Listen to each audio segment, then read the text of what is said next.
Hey guys, welcome to Can I Kick It? And I asked Ron what his favorite poem was, and he said he had so many, but we found one that was particularly awesome, so I'm going to read it to you now. It's called The Fool's Prayer by Edward Rowland Sill, 1841 to 1887. The royal feast was done, the king sought some new sport to banish care, and to his jester cried, Sir Fool, kneel now, and make for us a prayer. The jester doffed his cap and bells, and stood the mocking court before. They could not see the bitter smile behind the painted grin he wore. He bowed his head and bent his knee upon the monarch's silken stool. His pleading voice arose, O Lord, be merciful to me, a fool. No pity, Lord, could change the heart from red with wrong to white as wool. The rod must heal the sin, but Lord, be merciful to me, a fool. 'Tis not by guilt the onward sweep of truth and right, O Lord, we stay. 'Tis by our follies that so long we hold the earth from heaven way. These clumsy feet still in the mire go crushing blossoms without end. These hard, well-meaning hands we thrust among the heartstrings of a friend. The ill-timed truth we might have kept, who knows how sharp it pierced and stung. The word we had not sense to say, who knows how grandly it had rung. Our faults no tenderness should ask, the chastening stripes must cleanse them all. But for our blunders, oh in shame, before the eyes of heaven we fall. Earth bears no balsam for mistakes. Men crown the knave and scourge the tool that did his will, but thou, O Lord, be merciful to me, a fool. The room was hushed, and silence rose. The king and sought his gardens cool, and walked apart and murmured low, be merciful to me, a fool.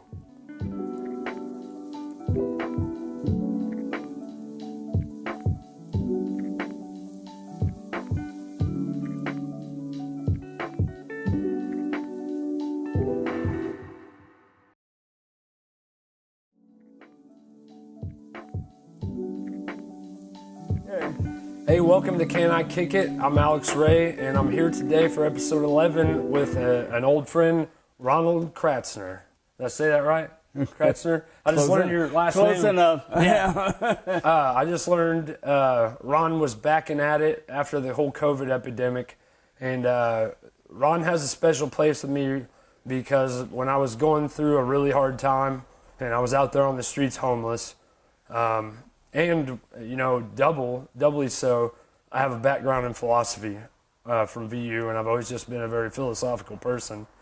Well, one day I was walking by and didn't have anywhere to go, pretty bad off for wear, and I look up and see this sign that says Stowe, and it's got the Roman pillars on it, right?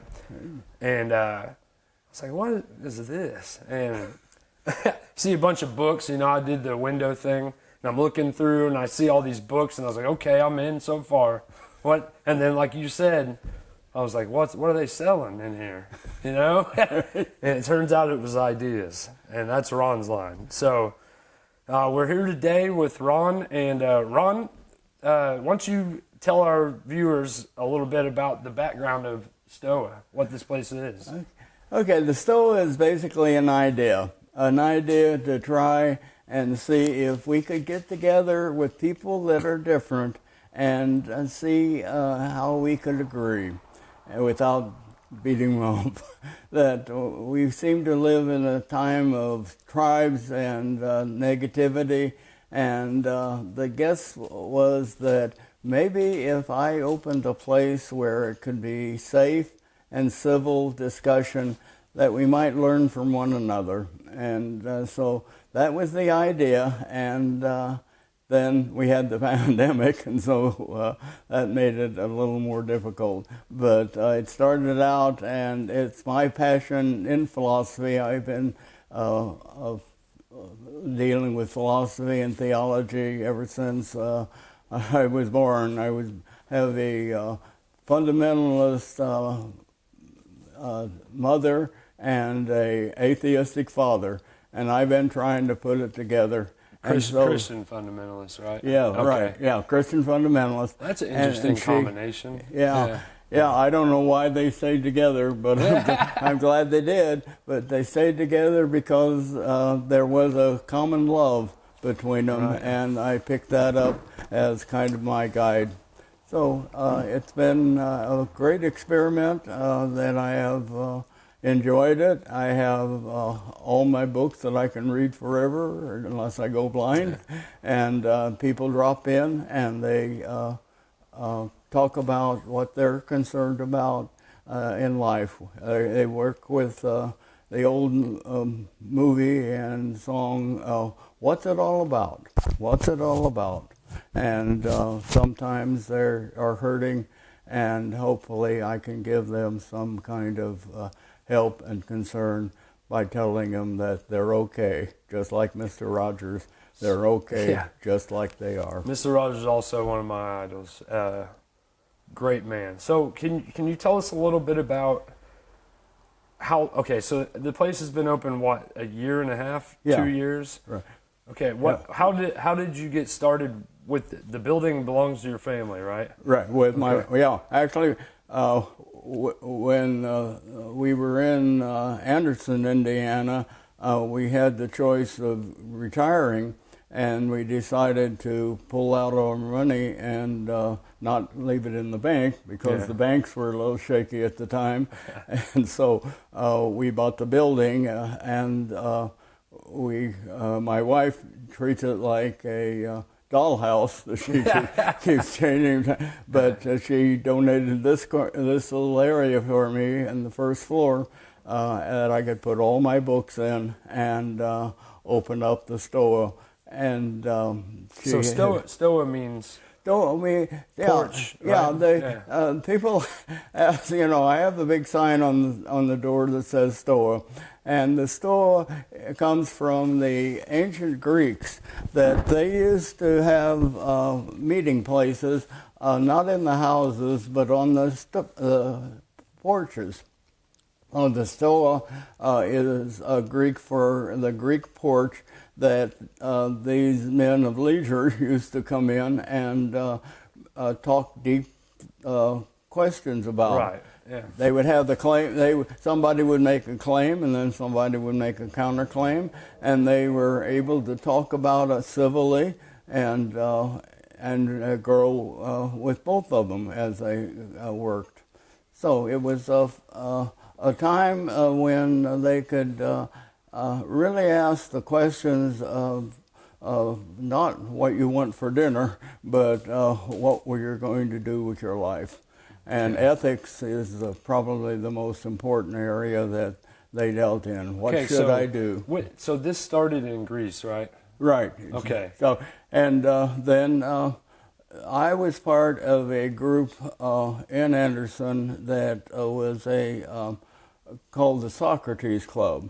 Okay. That there was a man by the name of Christopher. I've forgotten what he is. Let me see. And this is you. Christopher So Phillips. this is you and your friends. Yeah, Christopher Phillips was from New York, and he would go into the bars and the places and just sit there and wait for people to be talking about something. And he developed a club where people could talk about more detailed Many a things. philosophical conversation has happened around a pint. Yeah, exactly. yeah. It was a thing that he was surprised at, but people, average people, you don't have to be a deep philosopher to worry about the things of life, that Right. they were interested in what should I be doing, what's the world about, they had all kinds of areas, what does it mean to be human. Yeah, You know, especially in the last century where Christianity at its root has kind of been coming out, or it's been changing a little bit, Right. Because a lot of people started questioning the more dogmatic principles of Christianity. So you've had a lot more people in the past, I'd say 150, 200 years, kind of coming out to ask more questions, not necessarily disbelieving in God, Right. but questioning it, whether it be out of curiosity, out of pragmatism. They're questioning the fundamental nature of reality. Right. And like you said, ethics. Right. And ethics is probably the most important. I would argue it's the most important subject in philosophy. Right. Yeah. But then the question shades off into, is God ethical? You know, and so the question that many people spend in discussion is, what do you mean by, I mean, it's a 3-letter word, very simple word. What does it really mean? You know, is it a supernatural old man in the sky, or is it a force? You know, that, and so we could talk about, how do you know there's a God? And you know, that some people are convinced, well, what does that mean to know something? And so we just go on and on with... I think a lot of people are afraid of that conversation. Yes. They're afraid to broach the subject, but you can always tell that, like, that's always, okay, when you end up talking about God, that's usually towards the end of a conversation. But why is it towards the end of the conversation? Exactly. So when you're asking, usually if people are afraid to talk about it because they don't want to offend or be offensive or broach something that they can't come back from as friends. Right. Well, they view it as an attack, that if you question my understanding of God, you know, you're questioning one of my most deepest motivations. And they get scared of that often because they really find they can't, you know, one of the things that Socrates got himself killed for is he would ask the questions, and finally the people figured out that, you know, I don't know what I'm talking about. You know, and we never like to they know killed that. him for it. Well, he killed himself, but yeah. So you got to figure out that when you ask a question, it's not necessarily a criticism. It's an open, a general inquiry question, you know, and so at the STOA, that's kind of what my goal is, that to help people examine their own ideas. I'm not a preacher, I'm not a college professor, you know, but you're sort of a mirror, is what you are. Yeah, I hope so. Yeah, like rather a magnifying glass or something like that. Microscope, telescope. Yeah. At my ideal self. Right. Yeah. That's what I hope comes across. That you know, I'm not there to judge them. I'm not there to convert them. That all I'm interested in is understanding where they're coming from and why. Okay. And so we examine the great philosophers and the great ideas, and they, you know, like how I often said, do you guys stay on the subject of philosophy as people think of it? You know, I try, no matter where we start. Yeah. I try to. We usually start with the question of what it means to be human, and it means that I exist, but it means also that I think. And that's where they usually come out. And so when they do that, then we talk about, what do you think about? Well, we think about what's in our assumed real world. We can't even prove that, you know. And then we go to what is really in that world. And they do an excellent job of, at least as we raise the questions, we talk about what claims have been made in the philosophers, and the philosophers never agreed. That I can say I have 800 books and they all disagree with one another. What would you say to someone, and there's a lot of people out here like this, that would say about philosophy, because this has been said to me before, or inferred at the very least. What do you say to someone who says, well, nothing's knowable ultimately, right? You know, and so why examine? And I bring to mind the quote, "The unexamined life is not worth." Was that Oscar Wilde? No, that's Socrates. So wow, way off. Well, Wilde may have said it too. Yeah, it's possible. But what do you say to those people who question the reasoning behind doing all this? Well, I have a less than sarcastic answer. Less than sarcastic. But the question comes out, do you know that? Why do you know that? If you are so absolutely convinced that there is nothing that we can be absolutely convinced of, isn't that kind of a contradiction? Yeah. You know, so It's redundant, yeah. yeah, so it's we always have certain doubts, and then we also have certain beliefs that are kind of iffy, and then Yeah. we have certain things that we think we're absolutely certain of, and examining where that line is between where we move from doubt to question, or to believe to question, seems to me fun. Yeah. You know. It's extremely interesting, and I mean, I've always just been a curious person, so I can't speak for a lot of other people, but I think a lot of other people are just busy. Yeah. And when they want to wind down, they go home and watch television, you Right. know, which is fine. But I think if you don't set aside quiet time for yourself to examine these things, one of my biggest fears, and I'll just throw this out here, is that I'll be laying in my bed as I lay dying, when I'm getting ready to die, and I'm an old man or whatever, and I About 82 years old. right, and just be terrified, you know, and just be like, man, I didn't do this, I didn't do that, Right. regrets, you know. Right. So maybe it's worry that compels me to be a philosopher, to engage in philosophical conversation from day to day. It can even be as small as just asking someone how their day is going. You Right. know? So the word philosophy, Ron, is the words Philo and Sophia. Right. And I actually have that tattooed on me because it meant so much to me.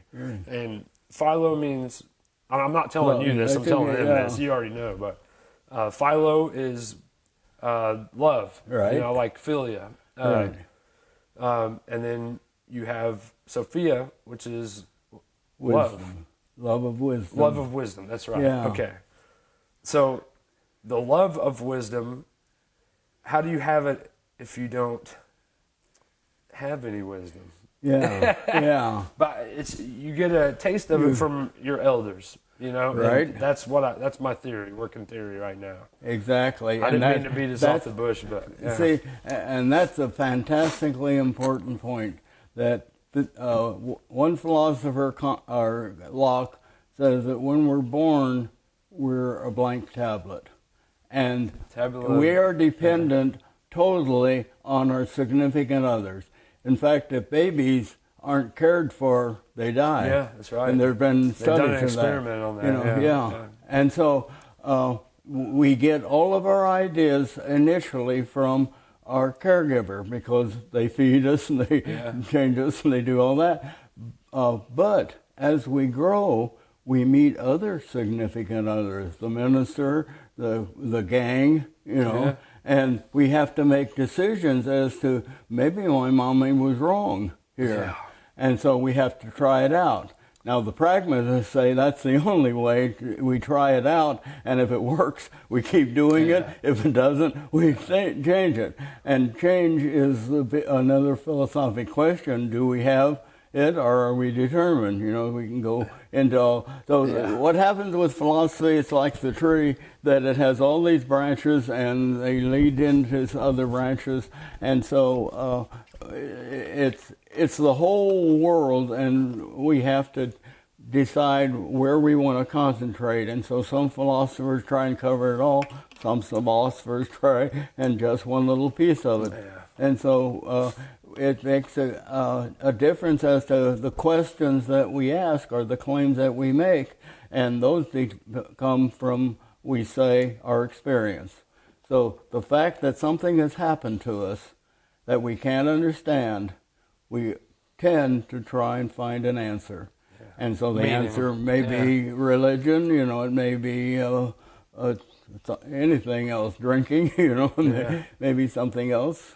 And if there's nothing wrong happening in your life, there's still, I mean, I speak for myself, there's still this hungry feeling.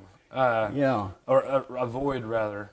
And I think a lot of people, what they're missing is meaning out of life. Exactly. And I think the ways in which you find meaning are misleading, because sometimes you can find meaning and it's hollow. It's an illusion. Right. And it passes, or it just passes and it's gone. Right. And then you're left feeling a void, and then you're feeling loss on top of it. Right. So I mean, this is from my own personal journey, and I think a big point for me when I was decided to get sober, and I hate to beat this horse because I've done it on the podcast 800 times, but I came through here, and I realized that there are people out there who want to talk about the meaning of life. Yeah. Because I spend all day with my head spinning, still to this day. I've got a lot of things figured out now. I'm 33 now. But I spend a lot of day with my head spinning, like, what is going on here? This place is wild. Then, recently with Trump and the elections and all this stuff, it's just been even more wild. And then technology, you've got Facebook, social media. There's a lot going on, and there's more questions than there are answers. So to sit down in a quiet place with books and someone who's willing to reflect meant a lot to me. So I thank you for that, Ron. I appreciate it. I kind of wanted to ask you a few more questions about the Stoa. What kind of people have you had come through here? Oh, very varied. I've been so happy that, like I say, I've had ministers, working ministers, who seem to be questioning why are they doing what they're doing, and they're questioning some of the details that they're telling other people. That's interesting. And so they kind of want to get it through. I've had homeless people. I took I had a homeless man come in, and it was raining, and so I invited him in and found out that he lives down by the river. And he was telling me his story, that he was a very, very successful person in a corporation, and the corporation folded, and he wound up with nothing. And so he's now trying to get his life back together. Wow. I had a gal drop in who had just come from a lawyer, and she was getting divorced.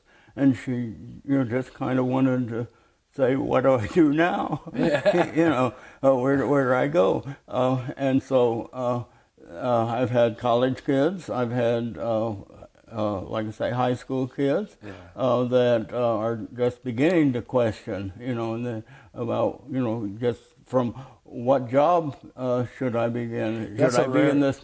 A lot of times they're in majors that they thought were a good idea, or their dad thought was a good idea, and then they're saying, I want to second guess this, and so they just needed somebody to talk to that could just listen and try and pick out some book. You know what? I've got an idea for a gift for you, Ron. We're gonna. You ever read Peanuts, the comic book? Yes, right. I'm gonna get you Lucy with the 5-cent Right. therapy thing and put it up in the front of your store. That'd be good. hilarious. Oh, very good.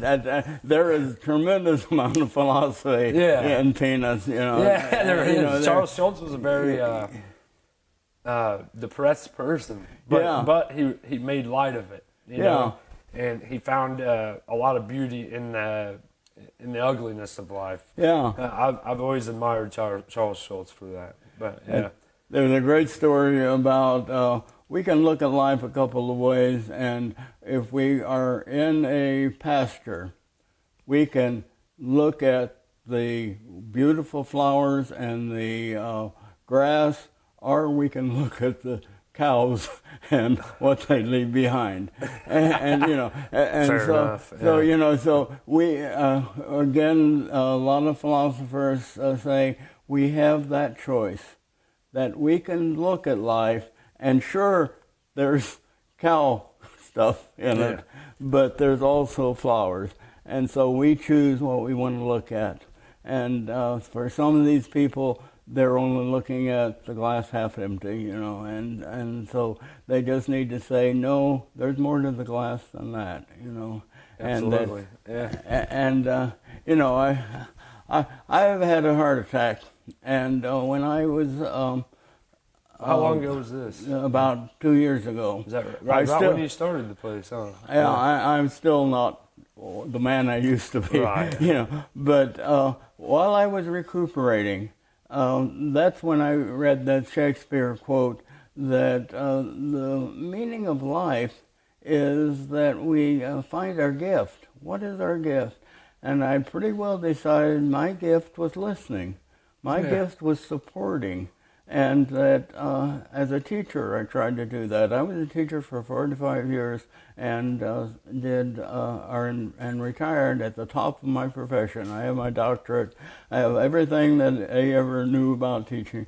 Were you a professor? Yeah, I was assistant professor at Illinois College and Ball State, and I did work at Ivy Tech too, and so I was at the tip top. I used to have professors say, "You are the tip-top tree leaves on the tree of knowledge," and so I had arrived. But like you said, there was a feeling that, yeah, is this all there is? You know, and so I started looking at philosophy. But it was interesting in the recovery that I was 90% dead. The doctor told me, and I was the time that I had was maybe about another 5 years, and so I spent a lot of time thinking about what was I going to do with those 5 years? You know, what was it? And I decided I was going to help somebody. I was going to try and help rather than hurt people. Yeah. You know, that this became a mission. And that's how the Stoa came about, that there are a lot of things I can't do, but that seemed like something that I could do. That and I enjoy it. That I could, and enjoy, right. If you enjoy what you're doing, you are hopefully going to be a lot more successful than if you don't. I think that's an accurate statement, really. That you wind up doing things that you can't wait to do some more of. That's what this podcast is turning into for me. With the help of Chris, the camera guy. That's Chris Lucas on camera, by the way, everybody. For those who don't know, he's turned out to be a really good friend of mine.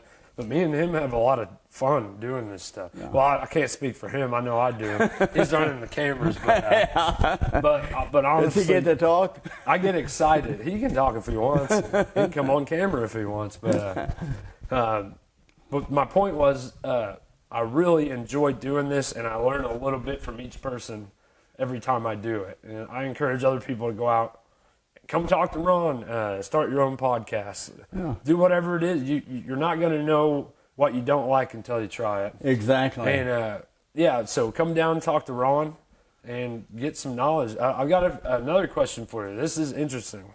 So I'm going to start asking every guest this. Okay. Maybe, depending on what the topic is. But so I was listening to a podcast yesterday with the Holocaust survivor. And I forget her name, but she was on Russell Brand's podcast. And she said that now she's a therapist. Like, she works with other people. And one of the questions that she asked every patient is, when did your childhood end? So I'm going to ask you, in a very broad stroke kind of way, when do you think your childhood ended, Ron? It's a thinker. That's a great question. It really is. It explains a lot. I think it's just begun. Yeah. Because I was very serious and very minded. Actually, I wanted to be the first man on the moon. Oh, far out. So I did all the things, except when I got to college, I found I didn't have any aptitude for math. Oh. So that kind of slowed down, and she said, yes, but you do have an aptitude for teaching. I believe that. So I switched from not being the man to go to the moon, but to teach the man that goes to the moon. Those who can't do teach. Yeah, exactly. An old teacher named Haley Slichers taught me that saying. Yeah. I think she still works at Lincoln. Yeah. So we're going to take a quick break, Ron. Okay. We'll be right back with Ron Kratzner. Right? You got it right. I got it. Hey, welcome back. Alex, we can't kick it. You know that, though. We're back with Ron, and we're going to pick up right where we left off, Ron. Okay. So when do you think your childhood ended? Okay. I think it hasn't ended yet. Okay. You said that. And the question, the follow-up question is, when does it end? Yeah. And I think for me, and maybe for a lot of others, that it ends when you stop asking questions of yourself. That whenever you stop being curious about the world and what's happening to you, that perhaps then when you stop learning. And so, I've been learning for a long, long time. And so maybe the people that are kind of walking brain dead through life, not only their childhood, but their lives have ended, are, if they refuse to even ask the questions about life, that maybe they have something that could I'm listening, Ron, sorry. become an adult. That the word adult is a strange one to me. I don't know that I feel like an adult right now. I'm 33, and I definitely feel like an adult when my kids are with me. Yeah. But it's out of necessity.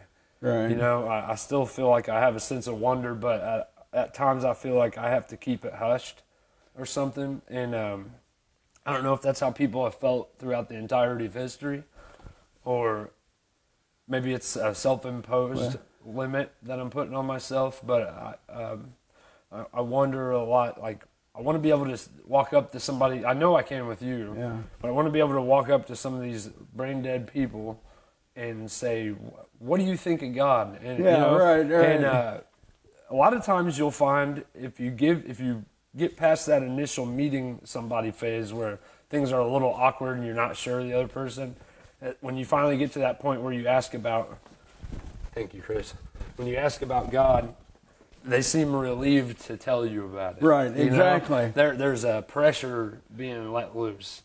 So, I'm going to keep brewing on how I can carry what you're doing here on.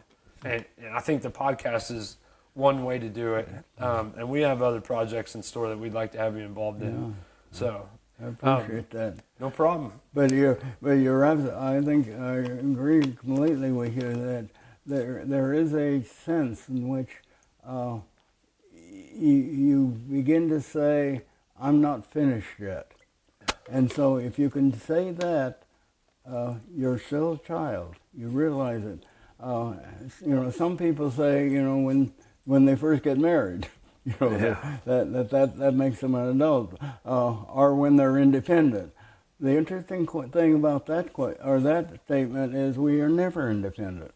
That we are always related to people, and we are always in hoc for other people. Right. And so we can't be human alone is one of the key statements. And so we need other people. And so we never quite get beyond that point. That might be why people start acting so sick when they're, like your friend that lives down by the river. Yeah. He was sort of discarded by society in more ways than one. Right. And I was too when I was out on the street. I felt abandoned by society and outcasted. And I actually felt sick. Like there's a physical feeling of... And unfortunately, that sometimes turns people bad. Yeah, they get bitter and angry. They pick up a gun and kill 50 people. Yeah. And when they start interviewing, if they live interviewing, and they say, that I don't belong to anybody, or I am totally rejected by society.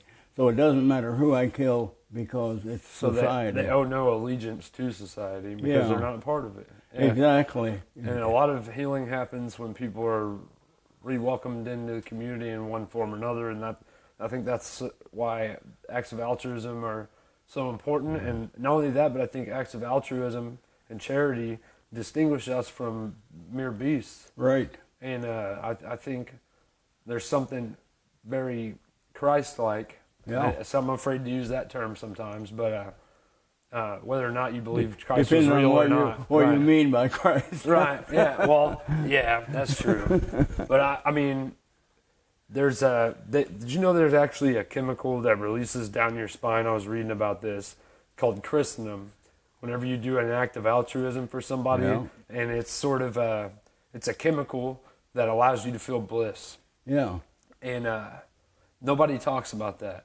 but it's been scientifically proven. I'll cite the article in the description box for the article. But have you ever had anyone show you acts of kindness throughout your life that come to mind?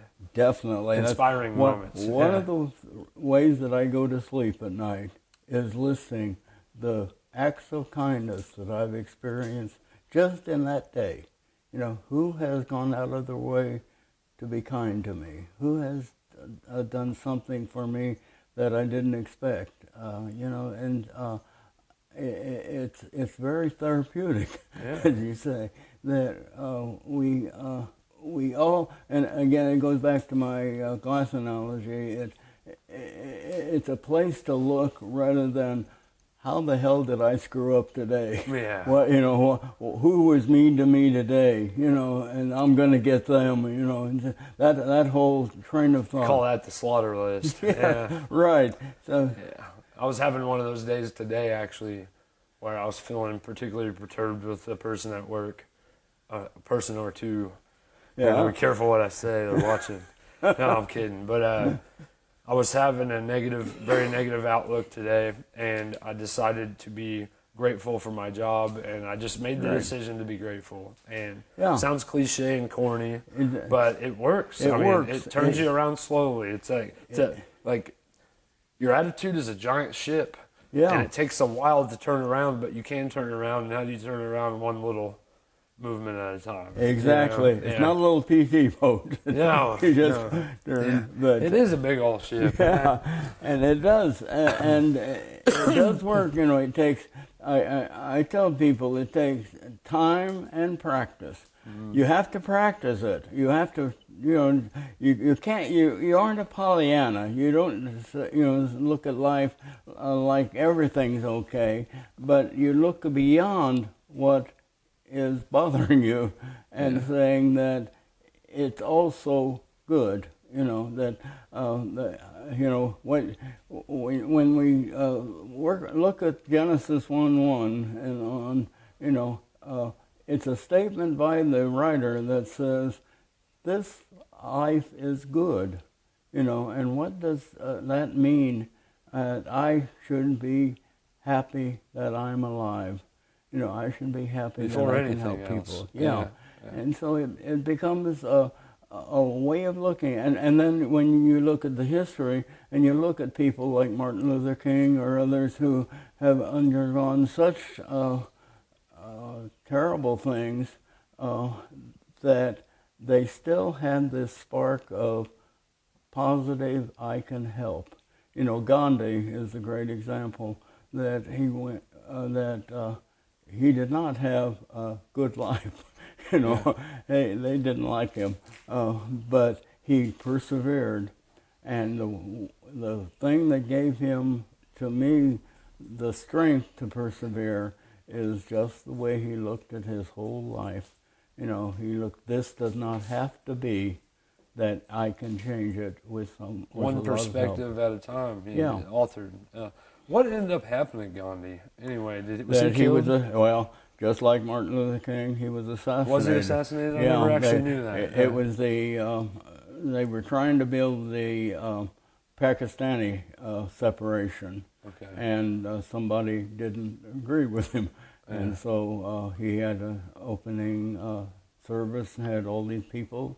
The person brought in a covered dish and raised it up, had a gun in it, shot him. I did not know that.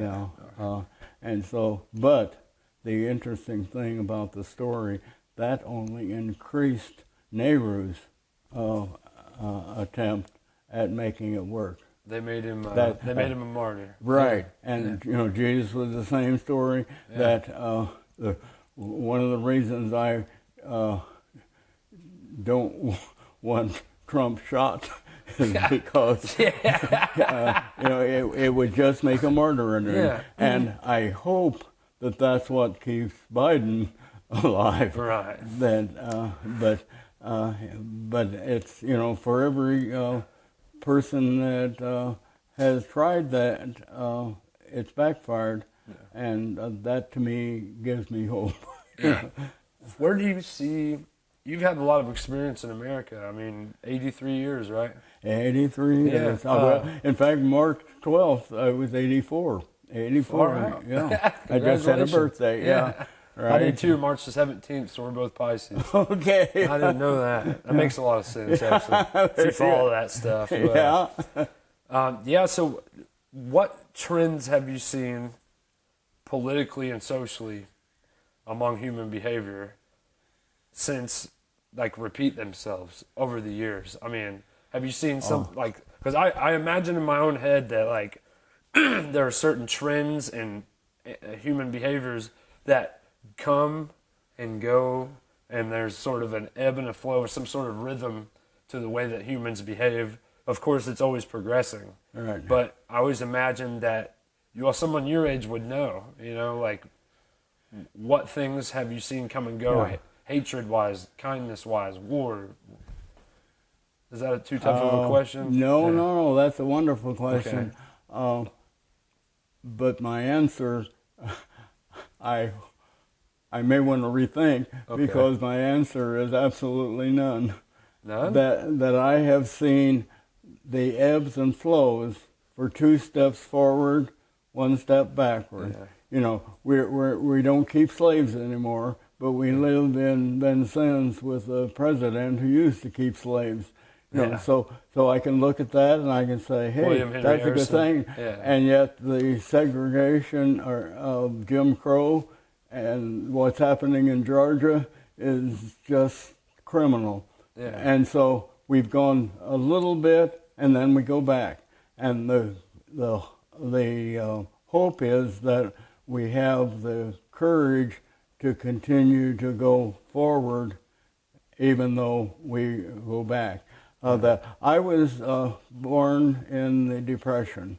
That my grandmother just shook her head when my dad married my mom and said, you are going to have one heck of a life, and he was on WPA, but he was at the time of FDR, and so he became an entrepreneur and ran a restaurant that got me through college. And so he was, by my view, a wonderful father and man. But he struggled all his life. But at any rate, the idea that and then he went to war. He was a prisoner of war in German prison camps. Your father was? Yeah, my father was. Oh, I did not know that. Yeah, but in fact, do you know what the word kaput means? He was on the job or on the march into Germany to the prison camp, and they walked, and they would shoot anybody who would drop out of line, and he dropped out of line, and he's from, his background is German, and so the German came over to shoot him, and he said kaput. Kaput. I'm done. Means I'm done. Yeah. War is like, they use it as clockmakers, that worn out, useless, might as well be junked. Yeah.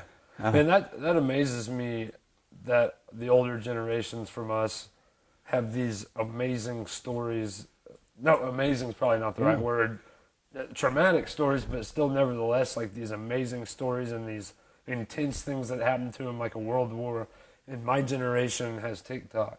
Yeah. And like I feel like, and that's not to say, like, I was in the Army. So I met some guys that do have amazing stories like that. Yeah. Like I said, amazing is not the right word.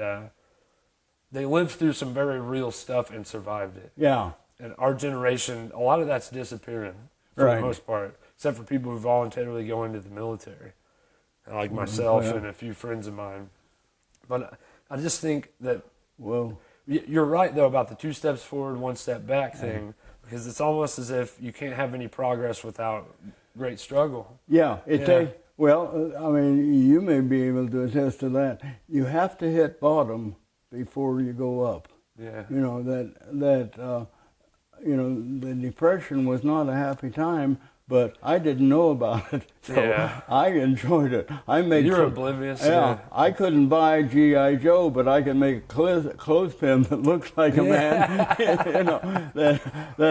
You know, I made do with what we had. You know, and so I learned kind of a good lesson from that. That it's your imagination that is good. Not the toys, And needed. While some of the kids who watch TV now have lost their imagination. When I was a teacher, I discovered that teaching a kid to imagine, to enjoy, the imaginary world, and make up their own stories. They don't need a TV. They can write their own stories. Or I used to have across the our house was a big field. It was Iwo Jima. It was Mars. Right. It was it was anything I wanted to play with it, and I played alone a lot. Because I didn't like the kids that were around. Still do, don't you? Yeah. So at any rate, it's the kind of thing that cuts both ways. Mm-hmm. And so back to your question, whenever we see that, well, there's a book by some great philosopher called the Arc of Justice bends slowly. And so he says, just like with civil rights, that it's not going to happen tomorrow, it's not going to happen the day after, but justice will be served. So he's got a positive feeling. Yeah, karma isn't always on time. And but some people, when they hit bottom, they commit suicide. Yeah. They end, their life. And so, to me, the sin is not that they'll live in hell. That's the Catholic version. The sin is that they stop too soon. Yeah. That they had not learned to endure all the pain that so many other people have endured. This thing with the Oriental bias is tragic. And the question is, how long will it last? And, before we decide that maybe that's not a good idea. The Oriental, the attacks on Chinese and Japanese women as they, it was on TV. Oh, recently? Yeah. Oh, okay. Yeah, I don't watch much news, to be honest with you. Yeah. Recently, there's been a spike in idiots. And I say it is violent. So this is like violent attacks. Yeah, pushing them in front of trains and down, and Asian people. Because and seeing the I did hear something. The problem about that. is that they may be taking jobs from white people who can't get jobs, and so there's a resentment there. Yeah. But the answer is not killing them. But that's just that's the interesting thing about philosophy. That's my opinion. That is there a justification for that? I would find it hard to find, but I would like to talk to somebody who really believes killing people is a good idea at any level. Okay, so this is my big beef with Facebook and social media, especially since the first election when Trump won, and since then it's just become a nightmare to even debate. Like, there's this concept. One of the first things I learned when I took philosophy at VU with it was either Verkamp or Gress or Cockerham. I think it was Verkamp, and the idea of a dialogue as opposed to a debate. Right. Okay, so for those of you who are listening, a dialogue is a conversation that's constantly adding to. There's you avoid certain pitfalls of debates like character assassination. Then you have this thing, I've always brought this up, it's something I talk about all the time, this person who's called a dilettante. A dilettante is someone who argues simply for the sake of winning an argument, not for the betterment of their knowledge and their wisdom, and not for the cooperation between your fellow man. So, and what's missing from these Facebook itself inherently is not a bad thing. Neither is Twitter and all that.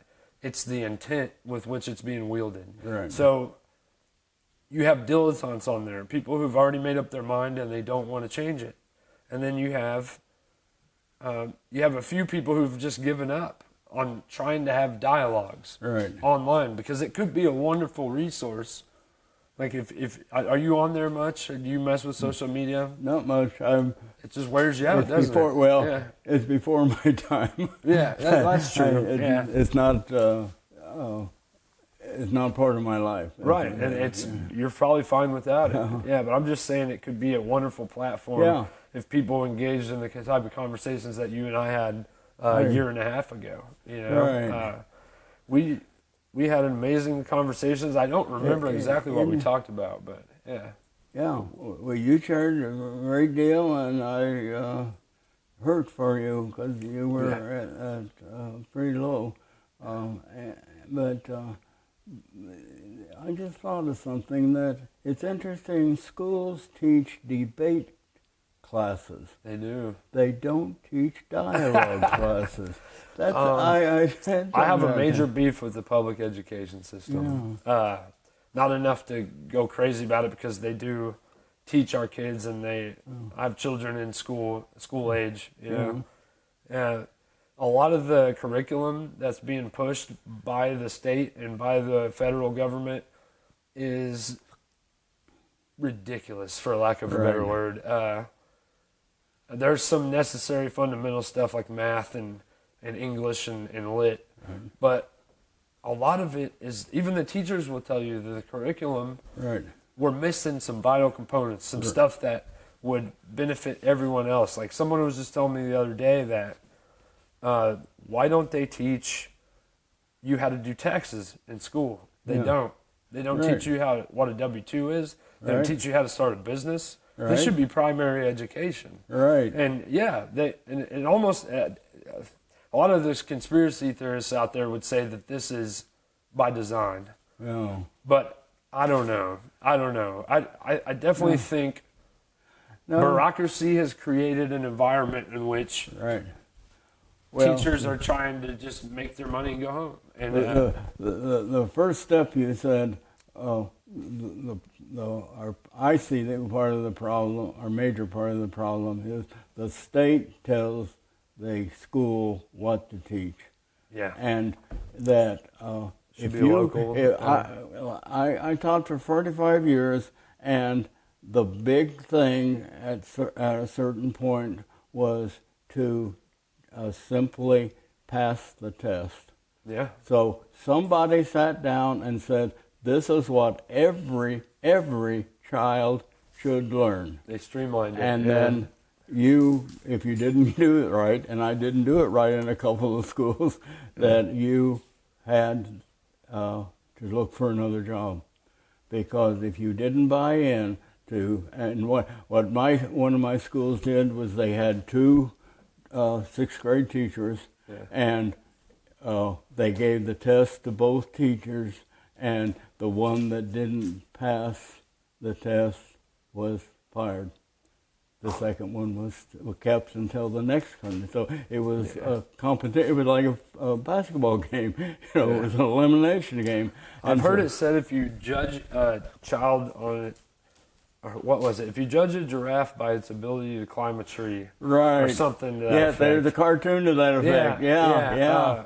So, I mean, standardized right there. It's in the word. They're what human is standard? You know? Are they? Yeah, and so that becomes the question. Philosophically, are they? Is everybody alike? Of course not. No, of They're course not. individuals, Yeah. and yet we say that, and then we don't do it. Yeah. That in my class, the first thing I asked was, "What do you want to learn?"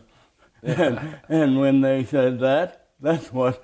I spent my time with them, and individualized, personalized education was my hallmark. And they didn't want individualized, personalized. They want everybody to come out the same. Did you find more freedom when you got to the collegiate level with academics? A little bit, yeah. Well, there were still some issues that well, I had a teacher that was really, really good and for curriculum, and he said the teacher's problem is to teach ABC.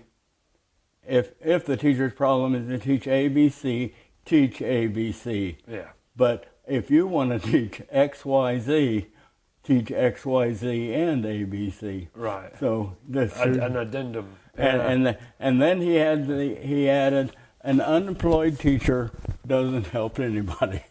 So the first rule is to stay employed. Those who can't teach are broke. Yeah, right. So Ron, we got to wrap it up. We're at the end of our hour, but it's been great talking to you. It's good to see you. I really I appreciate it. I'll be back. You are one of the few that I have been able to follow. That a lot of times they leave and I don't know whatever happens to them. Some of them drop back periodically. One guy drops back every time he needs a haircut. He's from where is it? Indianapolis, and he drives all the way down to here because he has the perfect haircut. Probably Vincent's best barbershop. Yeah, they're good. They're good. I go there too. Yeah. Okay. All right, Ron. Well, as you can see on the sign back here, Ron's business is in Vincennes, Indiana. It's 418 Main Street. And right now with the COVID situation, you're taking calls, right, to set up appointments. Right. But if you need to reach him, his phone number is 886-4012. Ron, you want to say bye to everybody? Goodbye. Thanks for having me by, and I appreciate you. Come in, and we can do a Zoom meeting or by email or by phone. Okay. All right. Thanks for kicking it, y'all. We'll see you on the next go-round. Peace.